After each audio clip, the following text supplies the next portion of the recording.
Do you go around when a black cat crosses your path? Do you shudder at the sight of a broken mirror, fearing 7 years of bad luck? Or maybe you avoid plans on Friday the 13th.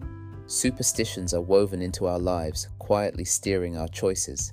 But why do we cling to these odd habits? Are they just nonsense, or is there a logical explanation?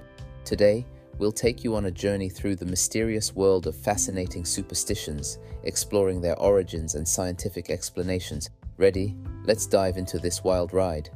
Black cat, symbol of misfortune.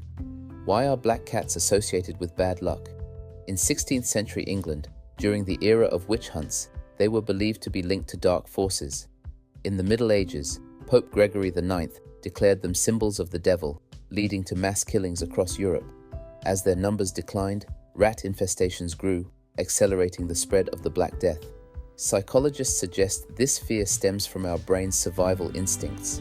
People in ancient times associated black cats with threats in the dark, triggering a deep-rooted fear. Even today, black cats are seen as omens of misfortune in some cultures.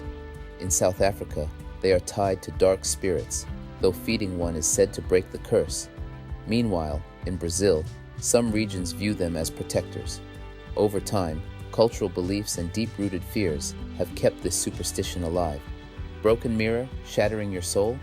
Does breaking a mirror bring 7 years of bad luck? In 7th century BCE Etruscan culture, mirrors were sacred, believed to reflect the soul. Breaking one was thought to damage it. Made of polished bronze, mirrors were expensive. Shattering one was both a financial and spiritual disaster. The 7-year curse comes from the belief that the body renews itself every 7 years. Psychologists say this fear stems from our brain's discomfort with loss and disorder. A broken object disrupts balance, triggering unease. In North African Berber tribes, broken mirrors are removed to block bad energy. In Scotland, tossing mirror shards into a river is said to lift the curse. Science suggests this superstition persists due to our brain's risk avoidance instincts, reinforced by cultural myths. Over time, these beliefs shape traditions that still linger today. Number 13. The cursed digit. Why does 13 spark fear? Many buildings skip the 13th floor, and airlines avoid row 13. In Norse mythology, Loki, the trickster god, crashed a feast as the 13th guest, causing chaos. Christianity links 13 to betrayal. Judas, the traitor, was the 13th at the Last Supper. Over time, these stories reinforce the superstition. But not everywhere. Andean tribes see 13 as a symbol of fertility and renewal. Psychologists say our brains seek patterns, turning 13 into a scapegoat.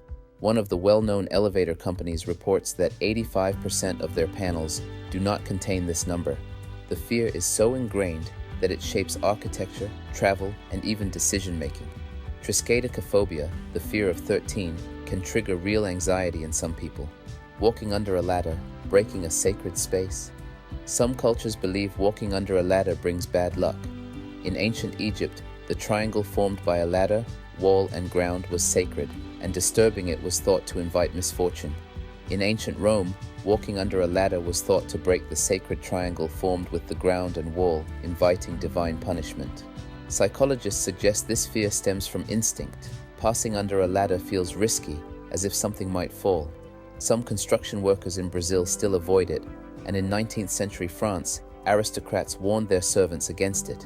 In West Africa's Yoruba culture, rituals involved respecting certain spaces, making ladders significant. Over time, these beliefs evolved but remained part of superstition. Knocking on wood, calling protective spirits. For centuries, people have knocked on wood, believing it can summon protection or secure good fortune. Ancient Celts believed trees housed protective spirits, so knocking was a way to ask for their help. Over time, this tradition evolved in Scotland as a ritual to ward off evil spirits. Psychologists suggest it creates a sense of control, easing anxiety by reinforcing positive expectations. In Ireland, knocking on wood is common at weddings for good luck. Spanish sailors in the 18th century knocked on ship masts, hoping it would bring safe travels. Science suggests this habit stems from the brain's preference for predictable outcomes. Though its meaning has changed over time, knocking on wood remains a widely practiced superstition. Spilling salt, a symbol of bad luck? Ever spilled salt and immediately tossed some over your shoulder? This superstition dates back centuries. In ancient Phoenicia, Salt was so valuable that salary comes from the Latin salarium, linked to salt. Spilling it wasn't just waste, it was believed to bring bad luck. Since salt symbolized purity, spilling it was seen as disruption or misfortune. Tossing a pinch over the left shoulder was thought to counteract bad luck, with some believing it blinded lurking spirits. In 18th century Spain, spilling salt wasn't just unlucky, it could harm social ties. This superstition still continues in some societies, even as time passes. Opening an umbrella indoors, disturbing the home. Why is opening an umbrella indoors considered bad luck? In 19th century London, umbrellas had rigid metal ribs that could break objects or cause injury when opened inside, leading to the idea that it disturbed the home's harmony. In Argentina, it's thought to spark family arguments. In 17th century Portugal, umbrellas were banned in royal courts to prevent accidents. In the southern United States, some believe closing the umbrella can reverse bad luck. Psychologists suggest this belief stems from our brain's discomfort with actions that feel out of place, reinforcing social norms. Though beliefs vary, this superstition persists in many cultures. Crossing fingers, a sacred gesture for fortune. Do you cross your fingers for good fortune? This gesture dates back to early Christianity, where it mimicked the cross and was believed to bring divine protection. In medieval England, people crossed fingers to ward off misfortune or illness, believing it shielded them from bad luck. Over time, it became a universal symbol of hope and reassurance. Psychologists suggest that this gesture provides comfort, reinforcing a sense of control in uncertain situations. In Scotland, it's done at weddings for blessings, while in France, soldiers crossed fingers before battle, hoping for divine favor. Science links this habit to our brain's need for security and predictability. Though its meaning has evolved, crossing fingers remains a widely recognized sign of optimism and faith in a positive outcome. Four-leaf clover, nature's rare gift. A four-leaf clover is a well-known symbol of luck. This belief dates back to Celtic traditions, where the rarity of four-leaf clovers made them special. The Celts believed they could ward off evil spirits and bring protection. Each leaf is said to represent hope, faith, love, and luck. In 17th century Ireland, they were considered powerful charms against misfortune. In medieval Europe, they were thought to protect against witches and bad omens. Hindu traditions associate clovers with spiritual balance and prosperity. Psychologists suggest that our brains associate rarity with value, making finding one feel significant. Science links this superstition to the human tendency to seek reassurance in symbols.